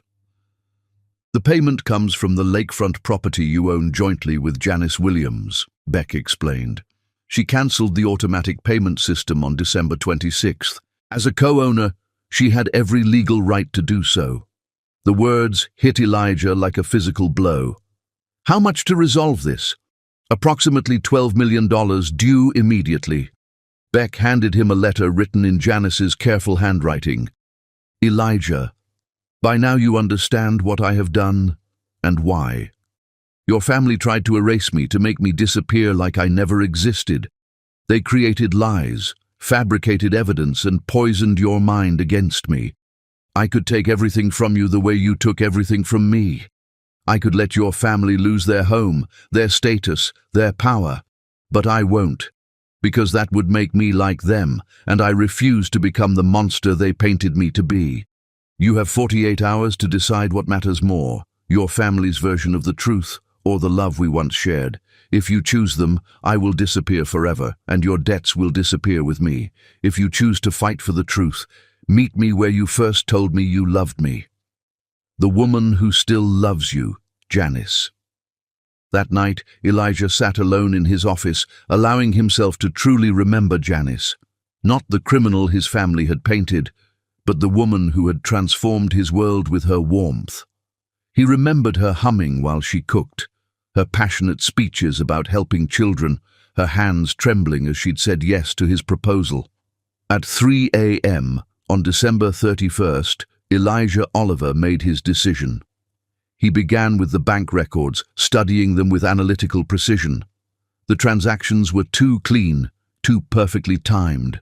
The signatures that supposedly belonged to Janice were close but not exact. The J was wrong, the way she crossed her T's was different. The photographs that supposedly showed her with other men revealed subtle inconsistencies under magnification, shadows that fell wrong, lighting that didn't match, pixels that blurred in telltale patterns of digital manipulation. Every piece of evidence that had convinced him of Janice's guilt crumbled under scrutiny, revealing the elaborate fraud his family had constructed. The final proof came when he confronted Julia at 6 a.m. on New Year's Eve. "I know what you did," he said, walking into his mother's study without knocking.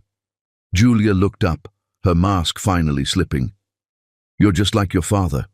Too sentimental to understand that love is a luxury we can't afford." "That girl saved me," Elijah replied. "She made me a better man than you ever could, and you destroyed her for it." "She was nobody," Julia snapped. "A poor little event coordinator who should have been grateful for what she got." "She was the woman I loved," Elijah said quietly. "She was going to be my wife, the mother of my children, and you took that away from me with lies. If you choose her over your family, you'll lose everything." "Good," Elijah replied. "I never wanted any of it anyway." At 8 p.m. on New Year's Eve, as fireworks began to light up the Chicago skyline, Elijah Oliver stood on the rooftop of their lakefront mansion, the place where he had first told Janice he loved her. She was already there, wearing the simple black dress he had bought for her, her hair caught by the winter wind. She looked older, sadder, but still beautiful enough to take his breath away. "You came," she said softly. "I almost didn't," he admitted. "I was afraid you wouldn't be here. Afraid I was too late." "You're just in time," she replied, finally meeting his eyes. "I know the truth," Elijah said. "About the evidence, the photographs, the bank accounts. I know what my family did to you, what they made me believe. I know I failed you in every way possible." "You were poisoned against me," Janice said quietly. "I don't blame you for believing what they showed you." "I should have trusted my heart instead of my eyes," he replied, his voice breaking. "I should have known that the woman who loved me enough to put my name on everything she owned could never do what they accused you of." Janice turned to face him fully, tears streaming down her cheeks. "They destroyed us, Elijah. How do we trust again? How do we love without wondering if it's going to be taken away?" Elijah took her hands in his, feeling the familiar electricity that had never diminished despite months of pain. "We start over," he said simply. "We leave Chicago, leave the money, leave everything that connects us to the people who tried to destroy our love. We go somewhere new and build something that belongs only to us." "You would give up everything? Your inheritance, your family, your whole life?" "I already lost everything when I lost you," he replied fiercely. "You are my life, Janice. You always were." As midnight approached and fireworks exploded over Lake Michigan, Elijah Oliver dropped to one knee for the second time, pulling out the same grandmother's ring. "Janice Williams," he said, his voice carrying like a prayer, "I've been an idiot, a coward, and a fool. I let other people's poison turn me against the best thing that ever happened to me. I can't promise you wealth or status, he continued, tears streaming down his face, but I can promise you my whole heart, my complete trust, and my absolute devotion for the rest of my life. Will you marry me? Will you let me spend forever making up for the time we lost? Yes, she whispered, then louder. Yes, Elijah Oliver. I'll marry you. He slipped the ring onto her finger for the second time, and when he stood to kiss her, fireworks exploded overhead like the universe itself was celebrating their reunion. 6 months later, in a small coastal town in Northern California, a simple wedding took place in a garden overlooking the Pacific Ocean. The bride wore a dress she had sewn herself, the groom a suit he had bought off the rack. Elijah Oliver, now Elijah Williams at his own insistence, worked as an architect for affordable housing projects. Janice ran a small art therapy program for local children. They lived in a modest house with a view of the ocean, and every evening they would sit on their porch, holding hands and watching the sunset. "Do you ever miss it?" Janice asked one evening, her hand resting on her growing belly. "Miss what?" Elijah replied. "The money, the mansion, the life you gave up." Elijah looked at his wife and smiled with the contentment of a man who had learned the difference between wealth and richness. "I never had a life before you," he said simply. "Everything else was just existence. This is the only life I've ever wanted." As the sun set over the Pacific Ocean, Elijah and Janice Williams sat together in perfect peace, proof that love, real, tested and true, could survive anything the world tried to throw at it. This time, he would never let anyone come between them again.